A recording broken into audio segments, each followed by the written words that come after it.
This is Undaunted.Life, a man's podcast. I'm your host, Kyle Thompson. Let's get into it. All right, guys, we got a special guest on the podcast today. His name is Vincent Vargas. So he's a retired United States Army Ranger. He was in 2nd Battalion of the 75th Ranger Regiment, and he's a former federal agent with the Department of Homeland Security. He's also an entrepreneur, actor, writer, producer, and speaker, so he's got a lot of stuff going on. But he's most known for his depiction of the character Gilly Lopez on the show Mayans M.C., which is an offshoot of Sons of Anarchy. In the actual interview, I couldn't remember the name of the show, but it is an offshoot of Sons of Anarchy. But he's also the author of a brand new book, and it's right here and it's out now, called Borderline: Defending the Home Front. So this book actually details his time spent protecting the United States southern border as a member of the U.S. Border Patrol. And so the unique thing about this interview is I've obviously read a lot of military memoirs. I've had a lot of retired military guys on this show. And what this book is not, it is not just, okay, here's all the crazy stuff that happens at the border, and then there I was with my M4 and my nods on and blah, blah, blah, and all that. And dude, I love those stories, right? I've read literally dozens of those stories, but that's not what this is. And he even says at the beginning of the book, like, look, this isn't just a time for me to just pretend like my job was crazier than it was. But what this book does is it does describe some stories and some actual things that they were in and some actual kinetic situations, but it dispels a lot of myths around immigration, customs, border enforcement, and how these things are just kind of like a mishmash because people don't pay that close attention to what's happening in policy. And so they just think all these things are combined, right? The same thing like somebody overstaying their visa after a vacation is somehow the same as somebody just walking across the southern border with a whole bunch of drugs in their knapsack. And so I really enjoyed this podcast because we didn't just follow the book, right? Okay, so what was it like when you decided to do this with your life and blah, blah, blah, and just kind of work our way through. Basically the whole second half of the conversation today, we're just going through stuff like, hey, what should we do about dreamers? Like, how is it hard for Americans to distinguish between border security and immigration policy? Should we militarize the border? Should we completely shut it down? Why not just build the wall? Isn't Border Patrol ultimately racist and xenophobic? And for a guy like him being Hispanic, isn't it bad that he's keeping Hispanics out of this country when he himself is a product of somebody that came here illegally? We get into all these different subject matters. We also talk about his connection with his father and a connection with someone else from, his Army Ranger days and just the primary goal of what he's doing now. So I really, really enjoyed my conversation with him. So guys, without further ado, let's get into it. Vincent Vargas, welcome to Undaunted.Life, a man's podcast. Thank you for having me. I'm happy to have you in here. We had a little get to know each other session right before this because you and I lived in the same town for a little bit. You lived in Lawton, Oklahoma, which is really cool, but there's nothing cool about that city, so we're not going to talk about it here on this interview. But as I told you off air, this is going to be a little bit of a different interview from what I do because you have a new book out, which, guys, if you're listening to this now, it is out this week. It's called Borderline: Defending the Home Front. And typically, I'll kind of follow the book and kind of follow the cadence of the book. But you brought up so many interesting topics that I think it would be kind of stupid if we just followed the book. So, guys, the book is in the show notes. Get the book. It's a unique book, especially for guys that have read a lot of military memoirs or first responder memoirs. There's not a whole lot of stuff with Border Patrol stuff in it. So I think this is kind of a unique blue ocean for you. But the book does cover your military career, your U.S. Border Patrol career. But I just want to know, why did you want to write a book about your experience?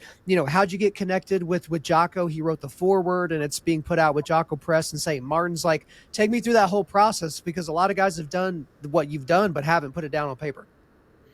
Yeah. So, I started what the book doesn't talk about is that, after I left, I went into the entertainment industry. And one of the writers and creators of the show that I was on grew up with Jocko. They call each other brothers. That's how close they were.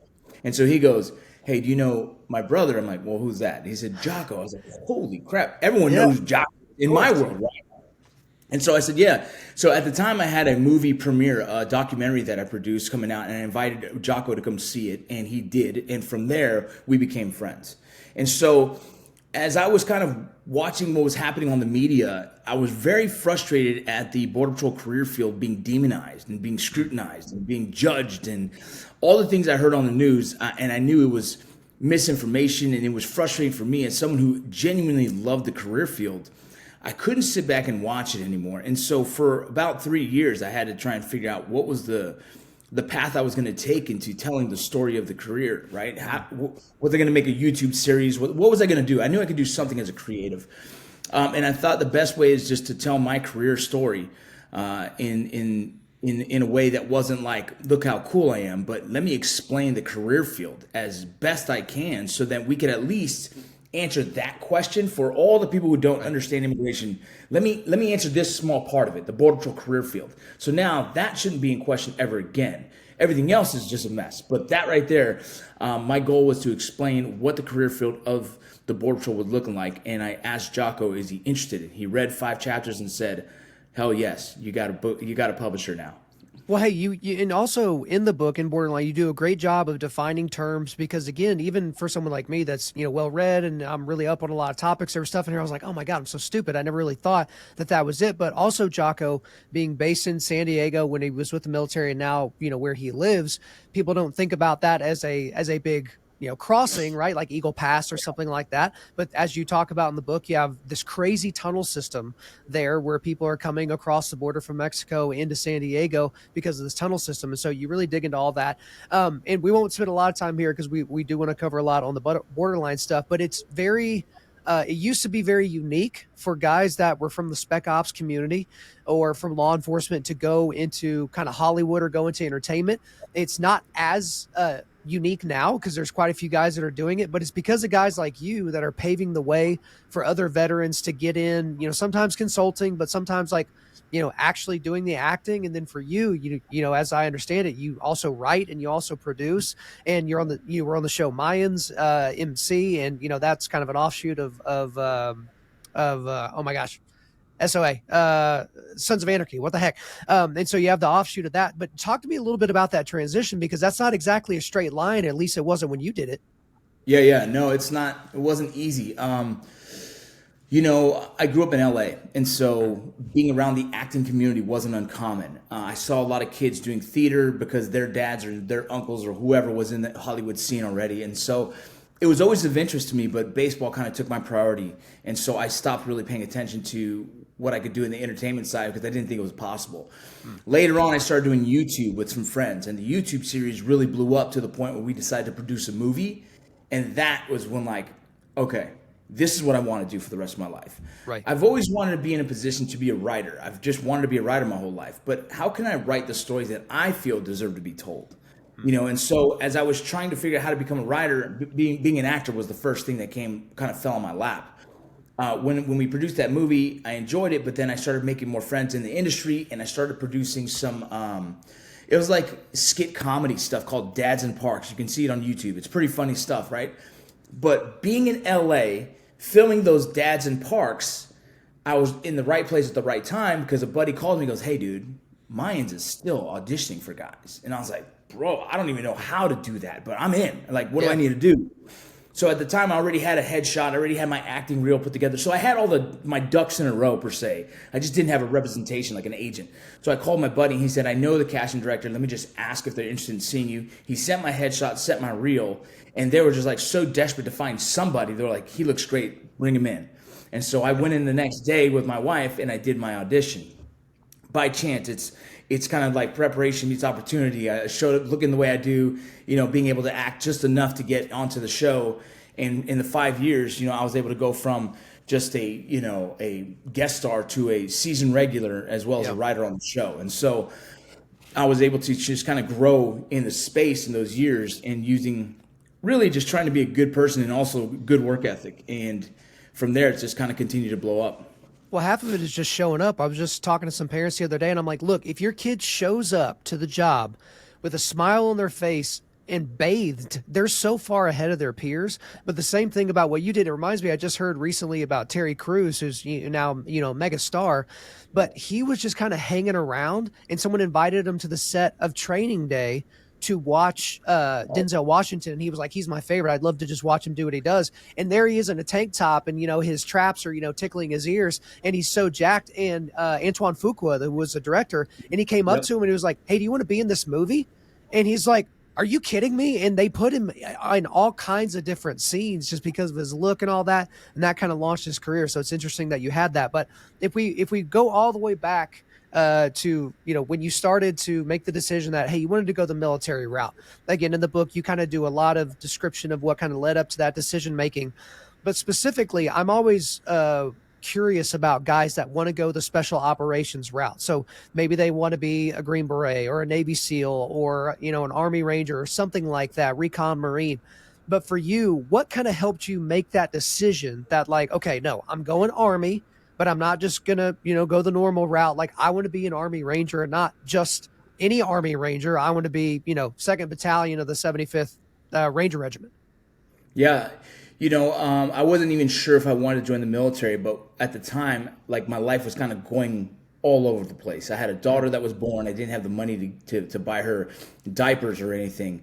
I just lost a full ride baseball scholarship to a college that I was playing for. I was in this city of Owensboro, Kentucky. Like, I had friends, but it wasn't home, and so I was kind of at a loss. And I was in good shape. I've always been kind of an athlete, and so I said, if I'm going to do this, I just finished watching like Black Hawk Down, and then the other day with the Band of Brothers, and like, you watch those films, and you're just like, one, do I have that in me to take the fight to the enemy? Like, I questioned it. I watched the war on TV for the past 2 years at that time, and said, you know what, if I'm going to do this, I want to kind of do the best version of that, and I want to try and be special operations. And so I joined with a Ranger contract and Ranger infantry contract, knowing, like, it wasn't going to be long before, if I made it through, I'd be going overseas. And yeah, once I got through all the training and passed the selection, within 45 days, I was in Afghanistan. And you did 3 tours, is that correct? Yes, correct. 2 to Afghanistan and 1 to Iraq. Okay, so just real quick, I want to divert off, and then we'll get back on the highway here.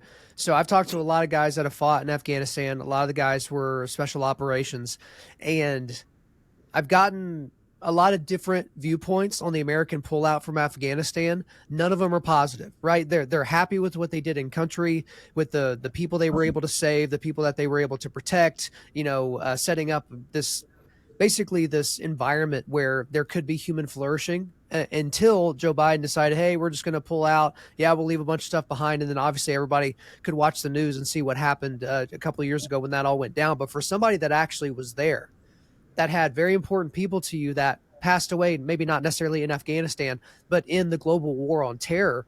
Like, yeah, how does that make you feel when you're watching the news and it's like, look, I was there, and like, we fought for that ground that is currently being ran over by Taliban? Yeah, it was tough. It was tough. It almost, at first you just feel like it was all for nothing. It was all done in vain, and that's not a good feeling. It's not a feeling that you can swallow that pill very easily. It's still frustrating, right? I'm never going to be happy about that whole situation, how it went down. I was also, I spent some time learning the language of Pashto. I did 9 months of training, and so I was able to use it in Afghanistan, and became close with some of the interpreters, and knowing that some of those interpreters were left behind as well, and left to fend for themselves in an environment that was looking for them to kill them. And so I was very proud of some of my brothers who went back and tried to rescue as many of our allies and supporters who are out there that supported America for the past 20 years and then got left behind. That was frustrating. I can only look back at my time and be proud of the moments I was a part of, the guys that fought to the left and right of me. And, in that moment, I'm sure you've heard before, it's like, we don't think about the politics behind it. We think about each other, the love we have for each other, and making sure that we do our job at our best, so then we could all go home together. And so I can compartmentalize it. Watching everything that went down, it was hard to watch. It was hard to watch for the Afghani people as well, not just American soldiers, not just, you know what I mean? I mean, if you understand it at all, like, man, we had a lot of support over there that believed in what we were giving them or were trying to do for them. And, they got screwed over just as bad. Yeah, and I think it aligns very closely with what you talked about in Borderline, when you're talking about, okay, when you're doing certain kinetic things on the border, whether it was with Borstar or Bortac or whatever, like, you're not necessarily in that moment, you're not worried about immigration policy. You're not worried about what ICE is doing. You're not worried about any of these things. And we'll start defining terms here in a little bit. you're worried about making sure that everybody gets to go home. And unfortunately for some Border Patrol agents over the years, like that's not a reality for everybody. So I do want to talk a little bit about now, like, let's talk about that transition. So you're in special operations, you've been deployed. You decide at one point, I think it was, that you weren't going to go past your first 4 years. And then there's this transition period. And so some people think, oh, well, you just get out and you just apply for the Border Patrol, and a couple weeks later you're there. Not necessarily. So take us through that whole, Yeah. thought process of, okay, I'm going to get out of the military, but I'm going to go do something else. What is that something else? And then somehow you end up being a Border Patrol agent. Yeah, we sat in a hooch, and something that's very common for a lot of us in the military is we start thinking about what's next. And my father was a LA City firefighter for 30 something years, so I obviously was going to try and be a firefighter like my dad. And so when I got out, I moved directly to Arizona. My goal was to get out of LA. When I grew up, it was kind of a gang infested area, and I didn't want to raise my kids in that environment. So we moved directly to Arizona.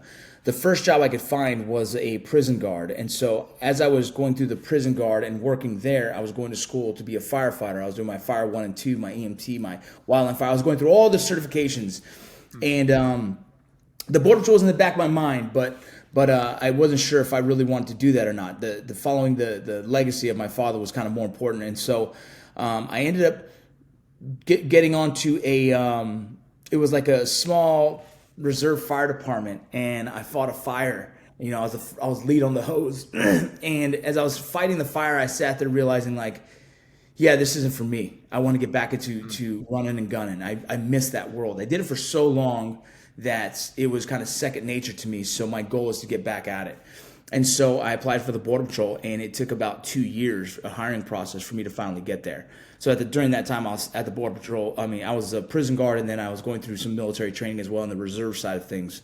But yeah, it took 2 years, and I finally got into the Border Patrol in June 2009. Okay, yeah, I remember writing, and sorry to anybody watching this on YouTube. For whatever reason, my camera has decided that it doesn't want to focus in on my face. I don't know if it's because I'm ugly or because I'm not wearing a Dodgers hat or what, but this is what I'll say. When I was reading through Borderline and you had that section where you were talking about it took 2 years to get through the process, I wrote in the margins, wow, like, I mean, how many hiring processes take 2 years from soup to nuts? Like that's kind of a crazy thing. But now let's dig into Borderline here, because there's a quote at the very beginning which kind of sets everything up. But it says, my primary goal in writing this book is to help you understand what the Border Patrol does to protect America today. But one of the first things that we need to do is we need to define our terms, and we need to know exactly what in the world are we talking about, which you helped me do as I was, preparing through this. And it's what's the difference in terms of scope of operations for the Border Patrol and ICE, or Immigration and Customs Enforcement. So let's start there, and then we'll just kind of balloon out from there. Yeah. So customs, all right, customs itself are the ones at the port of entry. They wear the blue uniforms. And it's often very confused because people say, first of all, the term border control is not used in our world. Border control is a term that sounds right. It sounds like you've put the two pieces together, but no one in our world uses border control as the name of any of us. It's Customs and Border Protection, Border Patrol, and ICE. And so those three are your big kind of agencies that you would probably immediately understand when going to the border. The blue uniforms are the ones who protect the port of entries. That's the areas where people can enter and exit America by showing documents or whatnot. The green uniforms, us as Border Patrol agents, we protect everything in between those port of entries all across the border, from northern border and south. And our job is essentially to apprehend anyone crossing the border illegally and to process them. Our job is not to make a determination of their case. Our job is to only process the paperwork and what they say their case is. And then once we've had them processed, we hand off to ICE, who then determines how they're going to be housed, and as well as if they're going to be deported or not. In most cases that we're seeing today, as in the asylum cases, are being given notice to appears so they can see an immigration judge at a later date, and that immigration judge will make a determination on their case based on the evidence that's presented, as well as when they go see them directly in front of them at the courthouse. Okay, so that's really helpful to kind of understand, okay, who does what. And again, all this is in the book, guys. You got to check out Borderline because you get into all that detail. But specifically, most people think like, I guess they don't understand anyone else's job other than theirs. You know what I mean? And so they don't understand how backed up these judges are that are determining these immigration Right. statuses and different things. Like everybody's super, super backed up. But what I want to know is I want to know what a normal, boring, like super nothing going on day is for a border patrol agent. And then also I want an idea of like, okay, when you look back on your time in the border patrol and it was like, that was a really kinetic day. That was a crazy day. Take us what it is like a day in the life of a border patrol agent, super boring to super kinetic. Yeah, I mean, the most average days during my time, it was very slow traffic. And so it wasn't what you have today. And we also had an Operation Streamline, and that was kind of a case by case in different sectors of Texas. And if they entered illegally, they were put into holding for a certain amount of time. So that changed the traffic. And I talk about it in the book as well. But a boring day, a normal day is you'll show up to work and you'll go to muster. And from muster, they're going to determine where you're working that day. Any part of the sector, they're going to say, hey, today you're going to be either local downs or Quemado, different areas in the city. And once you get that notification of where you're going to work, then you kind of know what you need to bring with you. Whether, hey, that's an area that we're probably going to just do high vis, right? We're going to park on a high point and just turn the lights on, or just be there, be a presence. Or you're going to be, hey, I'm going to lay up and try and catch some dope because this is a good dope area. And so you make that determination. Either way, in all locations, you're going to cut the drag. And so along the border fence across America, there's some kind of dirt path that is used to identify foot traffic. And so as soon as you get on, you call in and say, hey, I'm going to be cutting the drag from this point to this point, and you cut it. And when you say cut it, you're going to be driving really slow and you're dragging something behind. So you're actually almost like in baseball where they drag something across the field. Yep. We're cleaning up the dirt. So there's no imprints on the dirt. And as you cut the dirt, you're looking and seeing if there's anything in front of you that you might have to address. What we're looking for is foot traffic, potential foot signs on the ground. That'll determine that when I was in muster and while the other agent was gone, they jumped the fence or they went through the fence or they swam through the river and they started running across. They obviously know our times of transition. They know when we change shifts. They know the whole deal, right? And so as that process happens, we're trying to identify that. As we drive in and identify nothing, well, then every couple hours you cut the drag again, and then you just respond to any camera action, any kind of sensor activities, and that's what you do throughout the day. You'll find some spots that put your vehicle high, and you'll eat your lunch, you'll talk to your partner, if you have a partner that day, and so you can do that for 8 to 10 hours of just kind of roaming the area looking for something. In a busy day, would be something like you start to cut the drag and then you see sign of potential 10 to 20.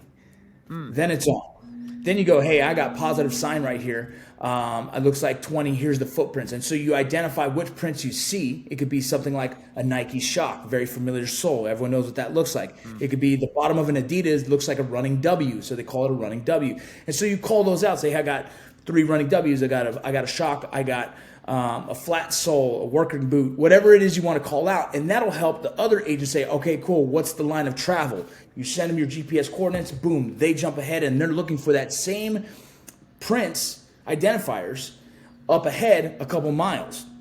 And when they find it, boom, now you're going to be kind of hopping over each other to continue to cut off the group to try and get to them as fast as possible.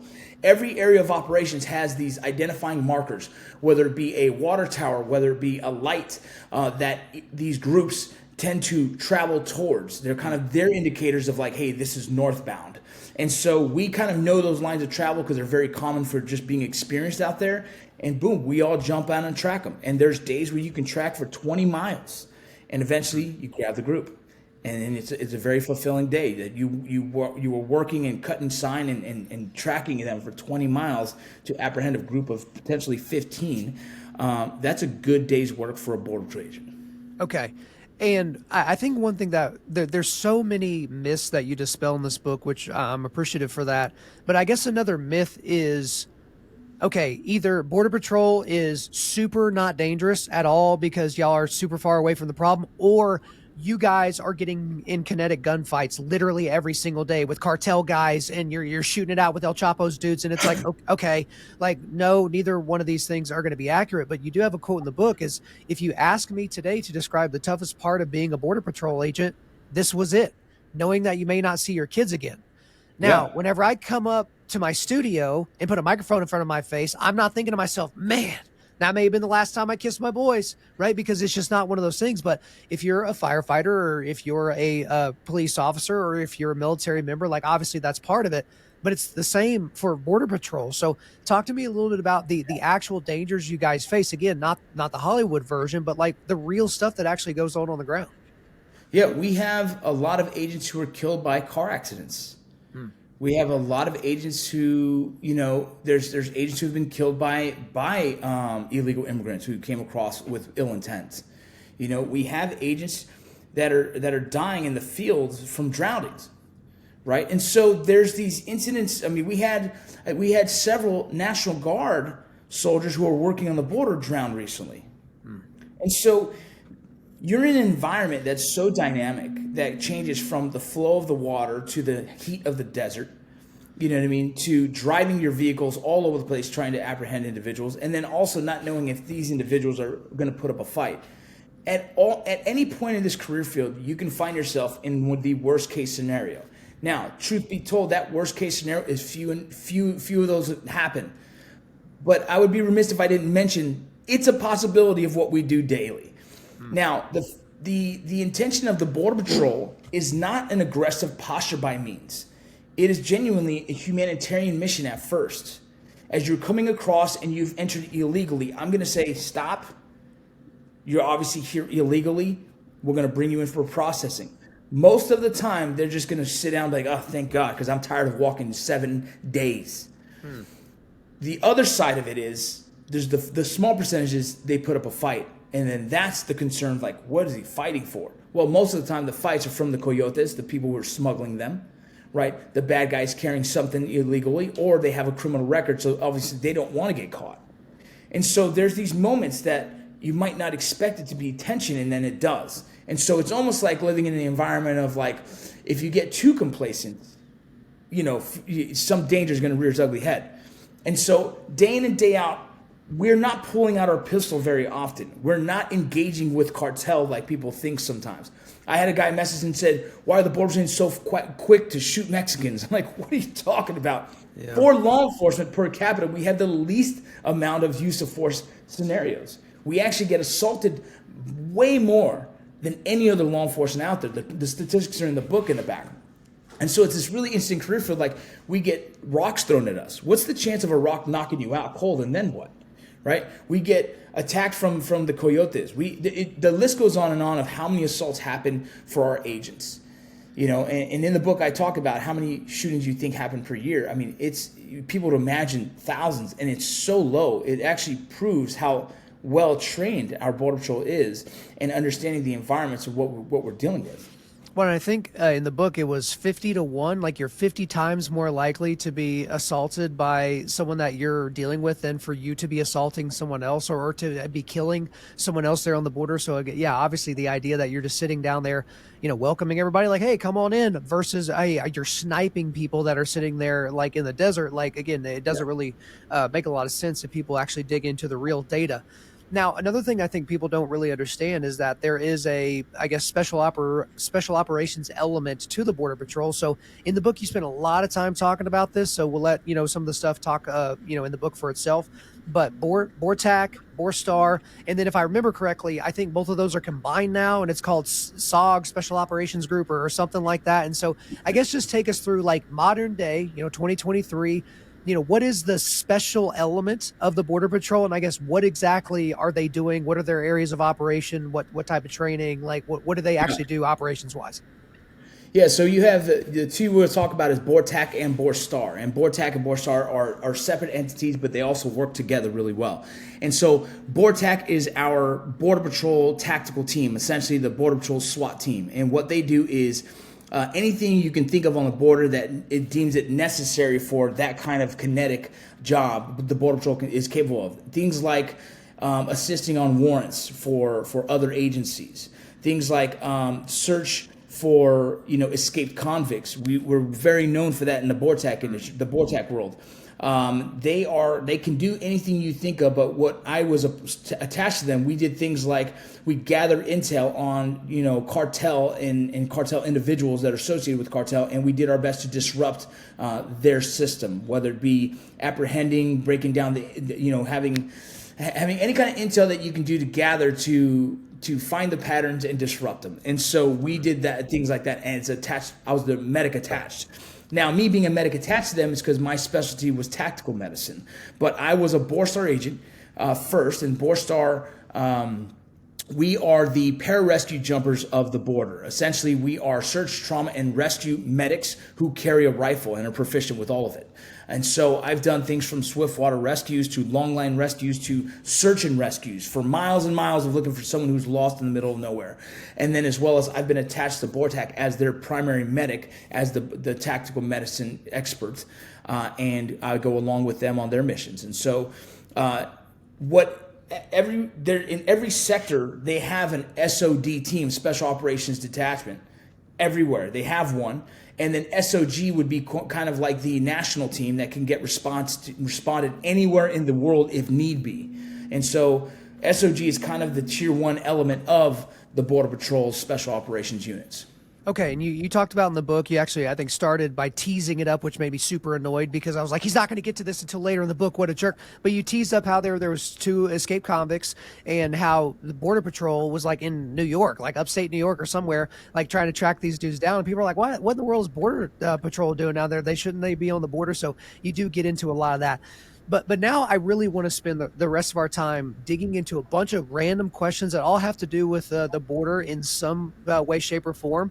But these are all questions that just came to mind for me as I was reading through the book. And so I would just write them in the margin and be like, okay, I'll just ask you about it. And they're going to bounce all over the place. So there's no rhyme or reason. There's no order to these. And so unlike you, I'm not going to like tease something at the beginning and then, screw everybody up. Guys, just to let you know what he does at the very beginning, spoiler alert, he kind of teases you like, oh my gosh, there's these 2 convicts and they're murderers and they're just hanging out with the populace and they're trying to track the guys down. Oh, and by the way, I grew up in Los Angeles. It's like, come on. I know you're going to tell me the rest of it at the end. It's good storytelling. It's good writing, but it just makes me, it's just annoying. Okay. But let's go ahead and get in. The very first thing I want to read this quote here and then get into this question. Homeland border security is the same as personal home security. If you cannot control who and what enters your personal home, you have no security. If we cannot control who and what enters our homeland, we have no security and ultimately no nation. So according to these statements, Vincent, is it fair to say that the United States doesn't have any security or ultimately has no nation? Because when you think about how porous the southern border is, and just this morning I heard about, apprehensions at the northern border are up almost 400% this calendar year. Again, the administration in office has something to do with that, and the things that they allow for, or the things that they I don't want to speak out of turn here, but it does seem to me it's where it's like, yeah, if you don't have borders, you don't have a nation. If you don't have walls, you don't have a house. So is it fair to say that? I don't know if it's fair to say that. I would say, like, the point of saying that in the book is trying to establish for people to understand, because I know who's going to read this book. You got your left, right, everybody. Right. But the side of it that talks about like just open borders, let them in, is like, well, you have a door in your house for a reason, don't you? It's the same reason why same reason why we have our border patrol there. We're trying to do a job. Now, currently, what we're dealing with now, and I talk about in the book, is the dial. So if you want to understand our system, is we have 2 systems going on at once. We have our immigration policy, and then we have our homeland security. Both of those are very important. One, if we don't have immigration, we're not America, right? We have a dignity as a country, and we welcome immigration, but legal immigration. Now, on the other side of it, we have Homeland Security, and that's protecting us, right? That's from 9/11, after 9/11 that was introduced. And so when you have both of those, they both have to be met with whatever's happening at the border. And currently, we're doing more for immigration than we are for security. And that becomes a concern for all of us. And so, I think right now the dial is turned to the side where too far one way, and now we have an immigration coming in influxing because we've incentivized illegal immigration. We can't incentivize illegal immigration, because then what's the point of using legal immigration? What's the point of using the proper channels? And so now we have this issue here where the communication on the south of the border from either cartel or human trafficking companies, organizations, or just people individually, they know like, hey, it's a lot easier just to cross right now because they're just letting us in. And so that's why we're going to continue to have this massive influx of illegal immigration because they're incentivizing it. And that's unfortunate because it's causing a lot of chaos. And I think the repercussions of this will be dealt with in the near future. And when you incentivize particular behaviors and then people are killed because of those behaviors, whether they're in the back of a truck and they die because they're left there and they basically get cooked to death, or if they're taken advantage of by coyotes, or they're a young gal that is basically raped her entire way from Central America up to the southern border of the United States, and then maybe she's sent off into sex trafficking. Like when you incentivize these certain behaviors, like it's as if I were to sleep with all my doors and windows open. It's like that doesn't guarantee that something bad is going to happen to me and my family, but it's guaranteed a stupid idea, and it certainly is going to make it much easier for a wolf to get in if they wanted to do something to me and my family. Yeah. And it's more like someone forcing you to keep your door open at your own house. Right. And not even giving you the option of shutting it. Yeah, you're absolutely right. Okay, next question here. So it seems as if there are not enough Border Patrol agents to do what they're doing. So even in the book, you talked about, I forget the exact numbers, but there were like 20 of y'all that were covering like 140 or 150 miles worth of border. So why are there seemingly so few Border Patrol agents for such a large border? Well, there's two parts. Right now, it's hard to keep Border Patrol agents in the agency. You had guys who were retiring at their 20-year mark just to retire to get out of the career field because of all the scrutiny and politicizing of the career field. The morale of the career field currently is the lowest it's ever been. They have the highest suicide rate per capita of law enforcement officers, right? And so why is that? Well, because the world is telling them they're the worst thing of our country, and it's completely false. They are the best thing we have. The defense against terrorism at our border. They do it for us at the foot of the border. And so that is a big part. Right now, they have the lowest recruiting numbers because no one wants to come to a career field that is scrutinized the way it is. And so another part of my job is trying to be a voice for the Border Patrol agents. They can't say this. They can't publicly say this or they'll lose their job. From the lowest all the way to the highest. I know the facts. And so writing this book was my goal, is to be a voice for them, to explain their career field as well as to hopefully help with recruiting. Some of us have to stand up against whatever's happening, say, no, I'll still defend this country. I'll still defend this nation. And we're hoping that this book creates a massive influx of future Border Patrol agents who are willing to do the job that is thankless, that is selfless, that is just the most unappreciated career field in our nation.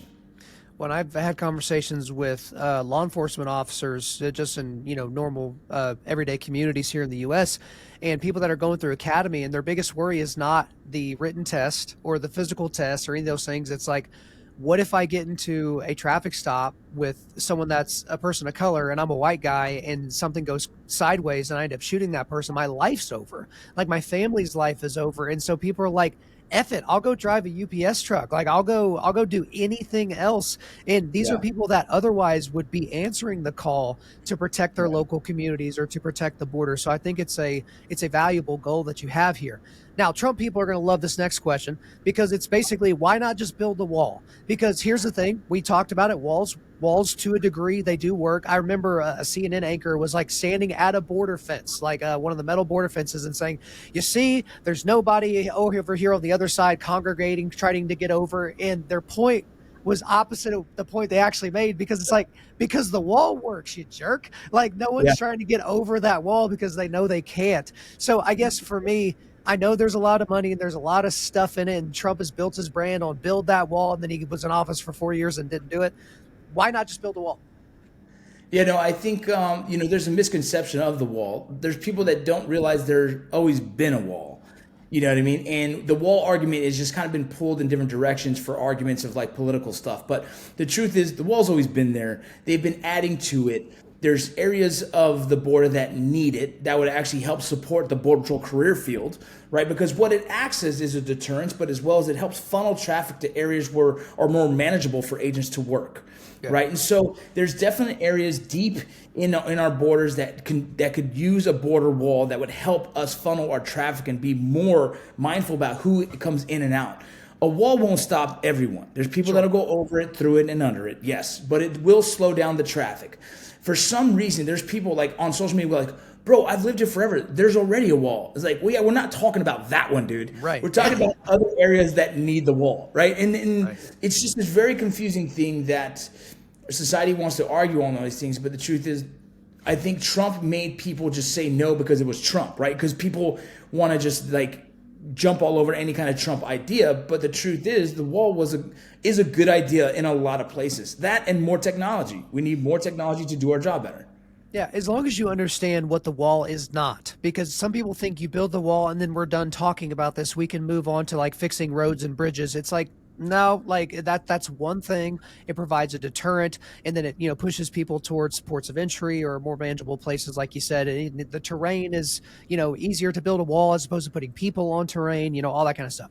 All right, next question in terms of that, which kind of works into it, is why not just shut down the border completely except for ports of entry? And so you talk about this a little bit later in the book, and you kind of describe this dissonance between wanting to have it completely wide open so that we can be seen as loving and supportive and empathetic, and then having it completely shut down and being seen as militaristic and, you know, all these other different things. But all I know is I don't want a single American to die or to be hurt at the hands of an illegal immigrant that shouldn't have been here to begin with. You know, why not close the border, enforce many of those? Here's the other part of it. Maybe this is too big of a question, but I think you can handle it. But a lot of these people coming over the border are military-aged males. Why not say, hey, the United States is closed for business. Go back to your country and fix it. Okay, I'm sorry you weren't born here. I'm sorry you were born in, you know, El Salvador or Ecuador or Venezuela or somewhere else. But go back and fix it. If you don't like the way things are going on there, if you're looking around for someone to fix it, you're the guy. You like hold up a mirror and be like, you're the guy to go back and fix it. Why not just shut down the border entirely? So when you say shut down the border, what does that look like for you? I guess I would say to extrapolate that out to where it's like people can literally only get in, like, you know, assuming you build the wall, they go to the normal port of entry. So that's where they can go to apply for asylum. But if they're just coming because they want to work, or they're just coming because they heard America was awesome, it's like, nope, you're out. Yeah. We'll process your asylum, but you have to stay in particular areas. You're not just going to gallivant across the country while we figure it out. Well, I think I do talk about this in the book about we have to determine how we want that dial. Do we want to be North Korea, or do we want to be a country with no borders, meaning no country at all, right? And it's like, we don't want either of those. We want something more in the middle. And both of those, like I said, Homeland Security and immigration policy both have to be met, right? Because this is who we are as Americans. And I would almost argue that we do have a closed border. They're not supposed to come illegally. We have rules. They just do. And so if we lined up border patrol agents across the border outside of the port of entry, if we bring National Guard, and if we there still will be tunnels. There still will be ways up, over, around, under. It doesn't matter. People will still try and enter illegally. I think I say there's not a 1 + 1 = 2 answer for this. This is a multi-layered echelon approach. This is having a diplomatic approach to the southern countries below us that people are escaping from, and seeing why. How can we as Americans maybe step in and help them? Do we bring, manufacturing there? I don't know, but is there something we can do to help keep that country in its safe, where they don't want to come to America, that they can thrive in their own country? Also, is there a way that we can, counter the intelligence that the cartel uses, or human trafficking companies, organizations use to educate people? We don't have them educated enough to say, hey, this is dangerous. Half of you are going to be, thrown to the wayside. Some of you are going to be raped. So there's a lot of levels we can approach to try and mitigate this more. Yes, we absolutely can't take on as many as we've taken on already. Our resources are depleted. We're spending money in other ways. We didn't spend it on the wall. Well, now we're spending it in processing centers, right? And so this issue is continuing to create more issues. And so we have to take our immigration policies more serious. We have to revamp a lot of what we have, and we have to start making decisions soon. It's really strange right now that we haven't had anyone really focus on how to fix this in a grand scale. I'm talking from South America all the way into America, people that are here currently, people that the DACA, right? All these different levels that need to be addressed. When you say immigration, that's just the umbrella of massive amounts of other issues we have underneath that. And so, why don't we shut the border? I think we kind of have a closed border, but no one's listening because we've incentivized coming over illegally. And so all those things is we had to, like you and I would agree, we need to secure our borders. But your definition of securing that border and my definition might be starkly different. And that's the same as everyone. So I think we have to first start with the foundation of understanding what the border looks like now. What is the policies we currently have in place? And what are the jobs that are implemented currently right now from Customs, Border Patrol, and ICE? And what are their jobs? What do they do daily? So once we understand that foundation, we can now start trying to make an educated decision on, okay, well, what's next? Because right now, the one thing is we've just incentivized illegal immigration. That's the biggest issue right now. And everyone's seeking asylum. Well, my job is not to determine that as a Border Patrol agent, so I don't fucking know. You know what I mean? I need to hand it to the next guy. And then ICE goes, well, I don't know either. I'm going to hand it over to immigration judge. Well, immigration judge, I think we only have like 400 or 600 immigration judges, so they're backed up for years. So maybe we start with getting more immigration judges. How do we do that? Right? How do we streamline that process to identify who is here seeking asylum and who isn't? Who do we deport back? And so there's a lot of things that we need to kind of address and answer in that question. But you and I think everyone who listens to this podcast, we agree we need to secure this border. And what we have currently right now is not working. Well, and to a point you made there at the beginning, you used the perfect word. It's a dial. And how far it's not an on-off switch. It's a dial, right? It's a dimmer, right? Like, how dark do we want this room to be? How light do we want this room to be? And the reality of it is, and someone made this point here recently, but it's like, okay, it's easy to be a political commentator. It's much more difficult to be somebody that is a lawmaker, right, in Congress, because it's like, yes, you can scream and be a zealot for your side, but at the end of the day, there has to be some sort of policy that's put in place.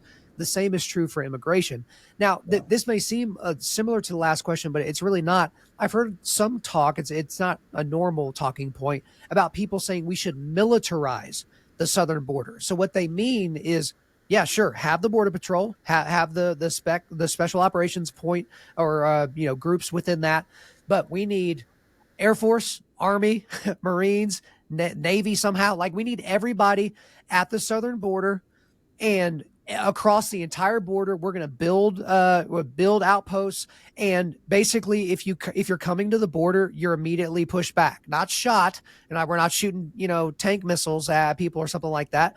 But what is your thoughts overall about militarizing the border? Because when you talk about certain countries like North Korea, but then even on the other side, like in Israel or different places like that, it's like, you're not getting in, and if you try to, someone in fatigues is going to push you back. So why not just militarize the border?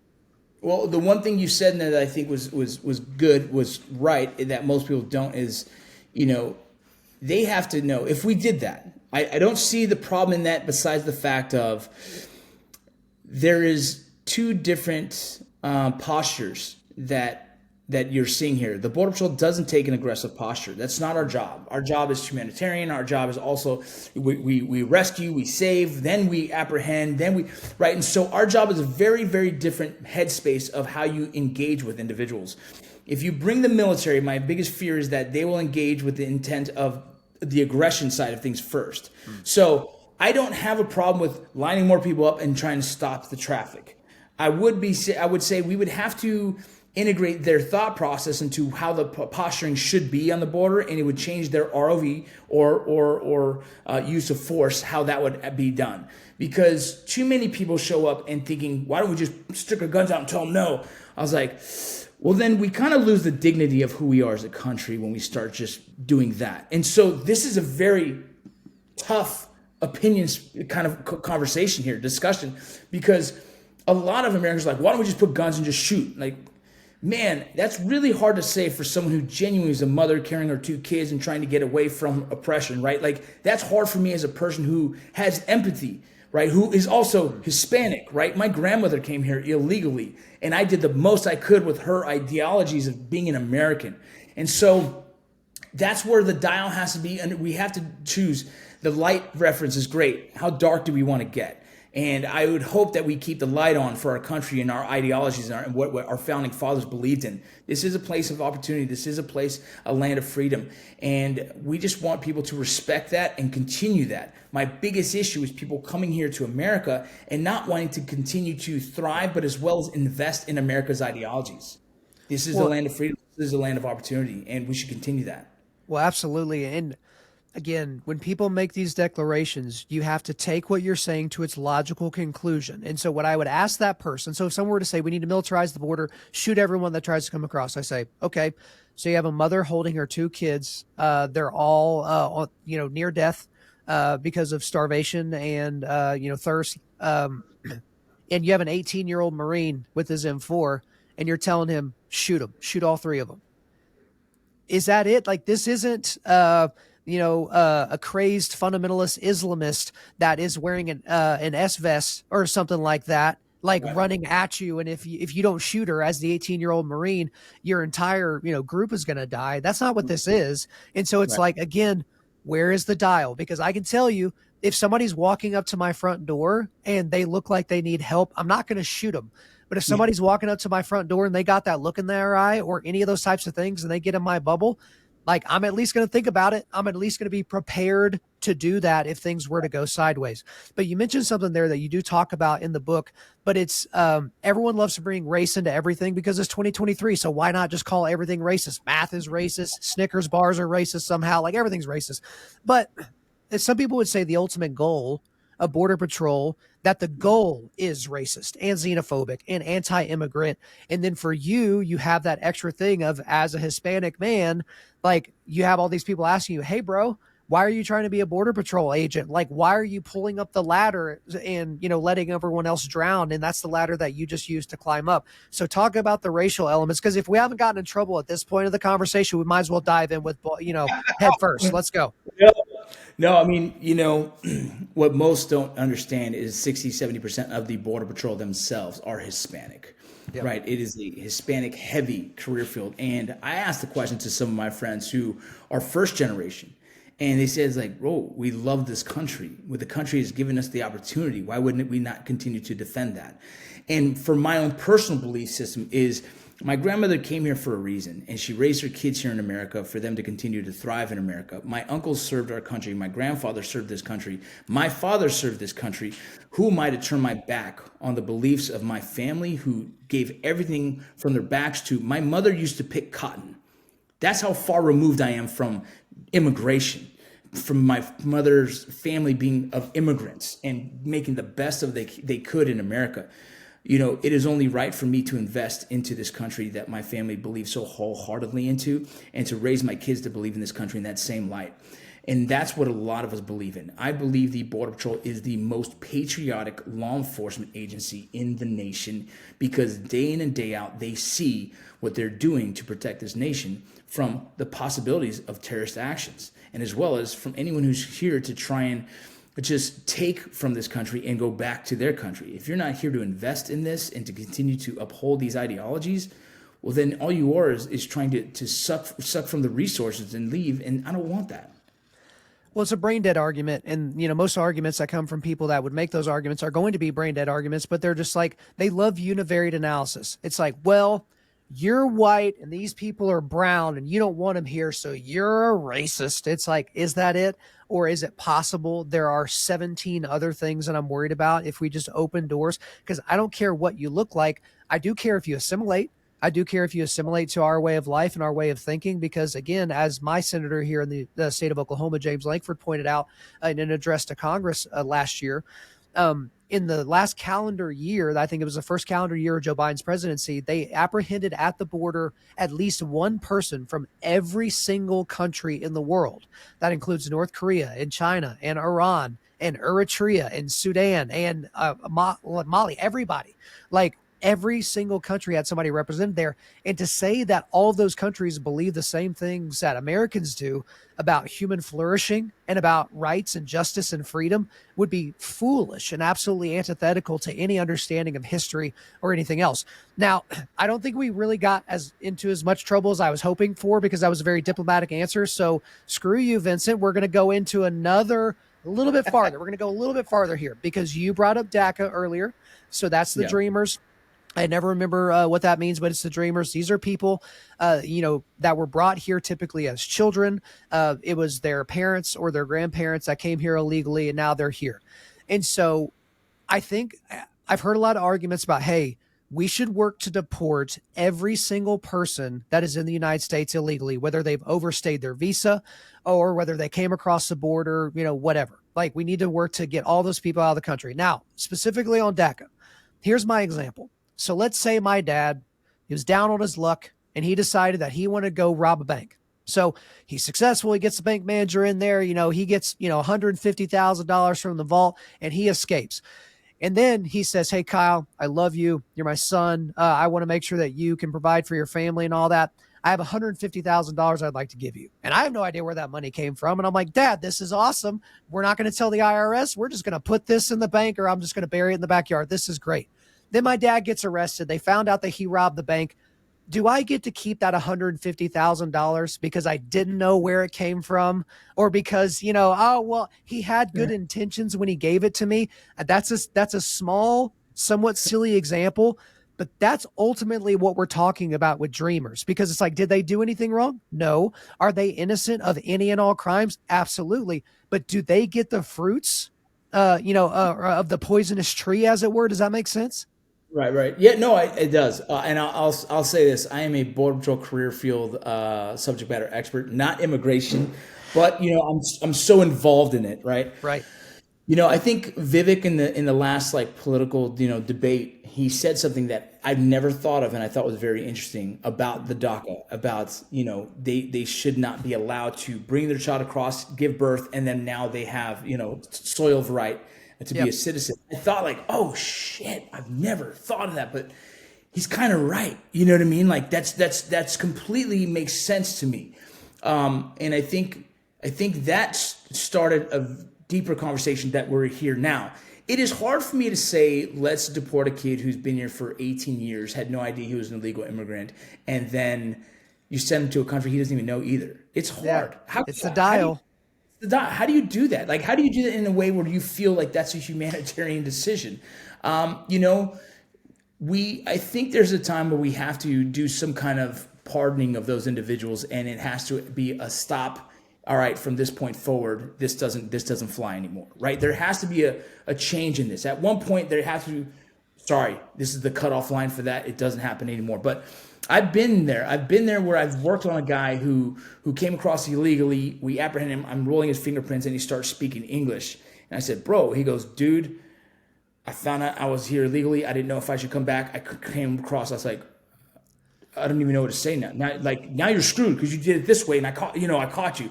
And I was so empathetic because the dude was genuinely breaking down. I was like, man, it sucks. I have nothing to do anymore. I'm doing my job, right? My job as a border agent. I just process what I have in front of me. And I just could imagine, I have no idea what's going to happen to that dude, but they might send him back. What happened, and his mother brought him over here at a young age. His mother got older, went back to Mexico, and she ended up passing away. He was in America his whole life, dude. Had no idea. Goes back to Mexico and realizes at that point that he's an illegal. He doesn't even have his papers to come back, so he had to cross illegally again to get back to work and to his family. And he put himself in a hell of a fucking position. And yeah, man, I'm empathetic for it. I feel bad for the dude. And his every situation is kind of a case by case story, and you'd have to almost take it as that and try and make a good decision on it. At some point, you send an adult over to, it doesn't matter, their country, and they don't know even the language. Man, how can you call us America to do something like that? I feel bad. I would feel bad. I would be a little disappointed in ourselves at that point. Well, and everybody understands the case-by-case argument. The problem, obviously, is if you do a case-by-case argument, that you can't do a law, you know what I mean? And you know that. Right. Of course you know that. You can't do a law that says, all right, we're going to look at all these things on a case-by-case basis, because there has to be some sort of a standard. I remember a place I worked at a long time ago. There were a bunch of kids from India. They came to the United States to study, and they were computer scientists, and they were great coders and great people, and they were going to be getting jobs, making really good money right out of school, building families, paying taxes, all those different things. But I think it's the H-1B visa or whatever. It's a lottery system. And so here are all these people. They're not knuckleheads. They're not criminals. They're not going to raise knuckleheads or criminals. And they're having to cross their fingers and hope that they get selected in a lottery that would allow them to stay in this country, lest they be sent back to India or Pakistan or wherever they were going or something like that. And it's just there's got to be a better way than this. It's like, Right. I'm willing to trade 10 idiots that I know of that I grew up with for that one guy, because that guy's Yeah. awesome. He believes in this country. He's not just going to sit on his laurels. He's going to help produce for us. And I don't care what color he is or what food he likes. See, I don't give a crap about any of that. But that's just something I thought about. But again, that's not border protection, right? That Yeah. is immigration policy, and who the heck knows.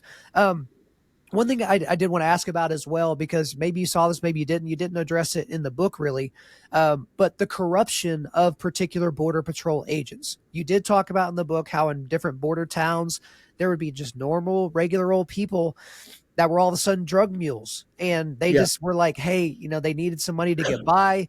Local law enforcement would be corrupt. Local politicians would be corrupt. They would help facilitate drugs entering this country. And there's been a lot made about fentanyl and the deaths that have come from that. But the product is coming from China.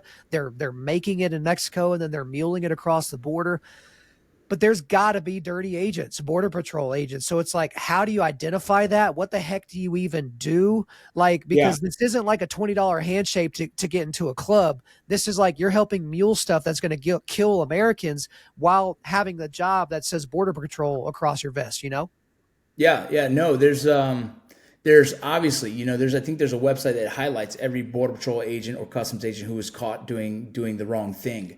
And I think when you're dealing with drugs and the financial, I guess, opportunities that some of these guys see and take is what's interesting to them. I guess they want to receive this extra money. And the border patrol agents honestly get paid pretty well compared to the local police department and other law enforcement agencies. But yeah, there's corruption in every law enforcement, including the Border Patrol. And, I was working on the border with an individual, and we were actually workout partners. And again, I don't know the details of his case, but eventually he had to resign because it was under investigation. I don't hang out with the kid 24/7. I go do my job in the special operations. He goes, does his job. We go at night, we work out. We used to go to the bar together.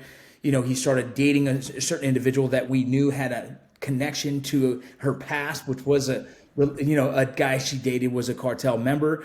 And so you started to create distance. And so I had to create distance. I found a new workout partner, and I was just, guys were talking. They were saying, hey, man, that might not be smart to hang out with him anymore. I was like, oh, dude, that sucks, because he seems like a really good dude. And it was shortly after he ended up getting released from the agency, which sometimes I believe they don't find the hard evidence they're looking for, but they're still able to remove guys from the agency by having enough information.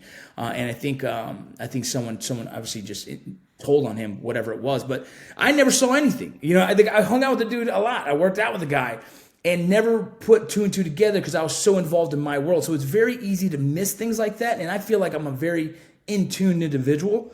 And I imagine what would have happened. Probably she manipulated him to doing these things, and I think it was the conversation of transporting, hard drugs, cocaine and whatnot. And so, yeah, it's not uncommon. As in, well, I would say it is uncommon, but it's not. It happens, and that's just an unfortunate thing with dealing with drugs and the financial backing that drugs come.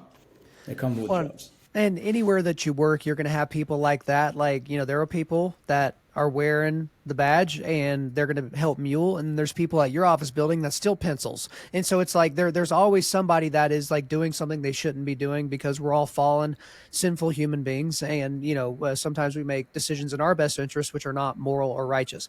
As we wind to a close here, this is something I just kind of stuck at the end of my notes, because I was like, if we had time to really get into it, and maybe it's a little bit ridiculous to tack it on here at the end. But as I was reading through the book and I was kind of thinking about the narrative that you're creating for us, and obviously, we spent all this time talking about different Border Patrol type things, I saw a connection that you didn't explicitly make here in the book, but I wanted to ask you about it. So very early in the book, you have a quote about your father, and it's this: his work ethic and fierce love for his family intimidated me, but also inspired me. I had much to live up to, and failure was never an option. Now, Vincent, when you talk about your father in this book, everything is very, very positive, but I was struck by the word intimidated.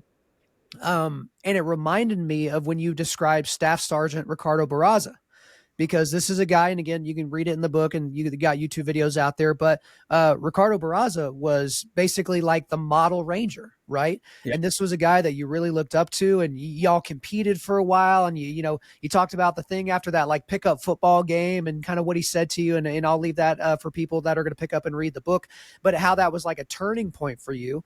And then no spoiler here, but Staff Sergeant Barraza passed away. He was killed while fighting the GWAT. I think it was in Iraq. And, it was one of those moments for you where it's like, this is the model Ranger. He's the perfect Ranger. How could he die? Like, yes, it's a dangerous job, but not for a guy like him. But I just saw a connection, at least for me, between your father, who was a man that you were deeply intimidated by, but you loved so deeply as well because he inspired you. And I feel like you have similar feelings towards Ricardo Barraza. So I guess talk to me. Am I crazy, or is there a connection for you there with those two guys? Yeah, no, definitely. So my father was a former Marine, and I don't think it ever, it ever got and out of his system. there's technically never a former Marine. They will tell you that. They're like, no one's ever a former Marine. We're just retired. He was a Marine, or he is. And, he was a very, very stern and I would say he was strict, and you woke up at 7 o'clock, half the day is gone. At 7 a.m., half the day is gone. He's already done his walk. He's read his coffee. He's read his newspaper. You know what I mean? Like, he's that kind of guy. So there was times where like you try to find a way to get out of the house, or else the beast dad would become like, clear the road, blah, blah, blah, blah, blah. And so as much as a kid, I probably did not like that. As I got older, I realized how much I respected that and how much he's taught me to be a good man. And I think Barraza was the one who continued to teach me how to be a good man as a Ranger, but not only as a Ranger, as a thoughtful person. We would do training, and he'd say, "Is that what you want to answer to when you get to the pearly gates?